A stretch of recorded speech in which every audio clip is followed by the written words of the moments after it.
Channel Broadcasting Service. Welcome Jurnal 8. Ditahan, dipanggil saksi, lalu diperpanjang benang kusut status hukum Kurnia Syam di Kejari Wajo. Selasa 6 Januari 2026.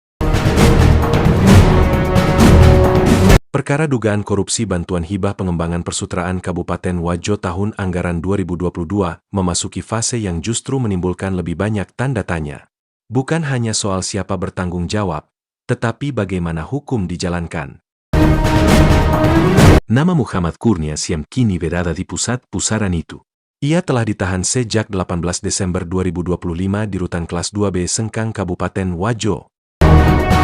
Namun, di tengah status penahanan tersebut, Kejaksaan Negeri Wajo menerbitkan surat pemanggilan dengan status saksi, disusul kemudian perpanjangan masa penahanan sebagai tersangka.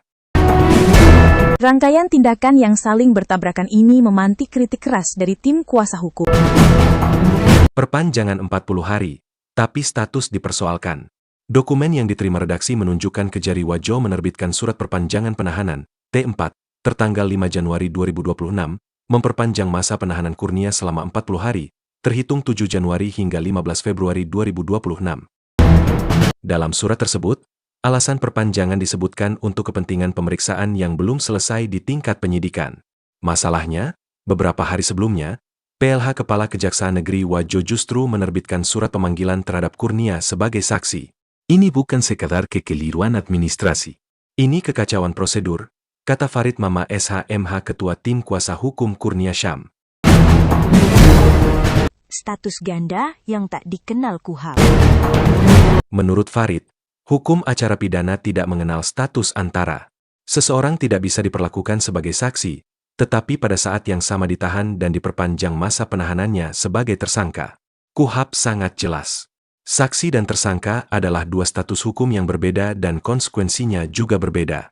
Tidak mungkin seseorang dipanggil sebagai saksi, tapi dipenjara sebagai tersangka, ujar Farid.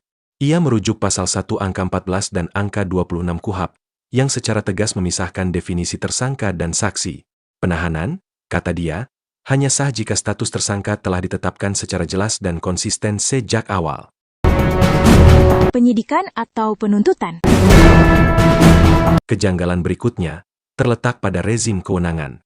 Dalam surat perpanjangan penahanan disebutkan alasan, kepentingan penyidikan yang belum selesai. Farid mempertanyakan posisi kejaksaan dalam konteks ini. Kalau jaksa bertindak sebagai penuntut umum, maka perpanjangan penahanan tunduk pada pasal 25 KUHAP. Kalau bertindak sebagai penyidik, harus jelas sejak awal dasar kewenangannya melalui sprindik yang sah. Tidak bisa lompat-lompat, katanya. Menurutnya, jika penahanan awal dilakukan dalam kondisi status hukum yang belum terang, maka perpanjangan penahanan ikut cacat hukum, atau turut batal demi hukum. Antara prosedur dan hak asasi. Bagi tim kuasa hukum, persoalan ini sudah menyentuh wilayah hak asasi manusia. Penahanan dan perpanjangan penahanan yang dilakukan tanpa kepastian status hukum dinilai berpotensi melanggar asas due process of law. Penahanan tanpa prosedur yang sah bisa dikategorikan sebagai perampasan kemerdekaan secara sewenang-wenang. Ini bukan soal membela salah atau benar perkara, tapi soal bagaimana negara menggunakan kekuasaannya, ujar Farid. Ia merujuk pasal 28D ayat 1, Undang-Undang Dasar 1945, yang menjamin hak setiap warga negara atas kepastian hukum yang adil, serta prinsip-prinsip dalam Undang-Undang HAM. Atas rangkaian kejanggalan itu, tim kuasa hukum menyatakan opsi pra-peradilan untuk menguji keabsahan penahanan, konsistensi penetapan status hukum, serta sah atau tidaknya perpanjangan masa tahanan. Kami menghormati proses hukum, tapi hukum juga wajib menghormati prosedur. Kalau prosedurnya dilanggar, pra-peradilan adalah jalan konstitusional, kata Farid. Kasus Kurnia Syam perlahan menjauh dari substansi dugaan korupsi dan bergerak ke wilayah yang lebih mendasar, tertib hukum. Ketika seseorang sudah ditahan, lalu dipanggil sebagai saksi. Ketika status belum jelas, tapi jeruji sudah menutup.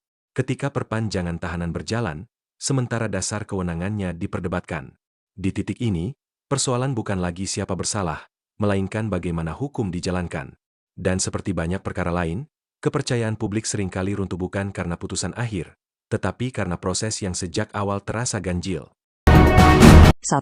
Saksi tidak boleh ditahan, hadir bila dipanggil. 2. Tersangka boleh ditahan, diperiksa dari rutan. 3. Penahanan dan perpanjangan hanya sah jika status tersangka jelas dan konsisten. 4. KUHA pasal 1 dan 108, pemanggilan untuk pihak yang masih bebas. 5. Pasal 28D Undang-Undang Dasar 1945, hak atas kepastian hukum yang adil. Intinya, status kabur tambah penahanan sama dengan ruang uji pra-peradilan. Hingga berita ini diterbitkan, Kejaksaan Negeri Wajo belum memberikan keterangan resmi terkait perbedaan status hukum, dasar penahanan, dan perpanjangan masa tahanan Muhammad Kurnia Syam. Redaksi membuka ruang hak jawab sesuai ketentuan Undang-Undang Pers. Publik kini menanti kelanjutan proses hukum. Simak terus berita selanjutnya hanya di Hari Tua Channel. Hari Tua Channel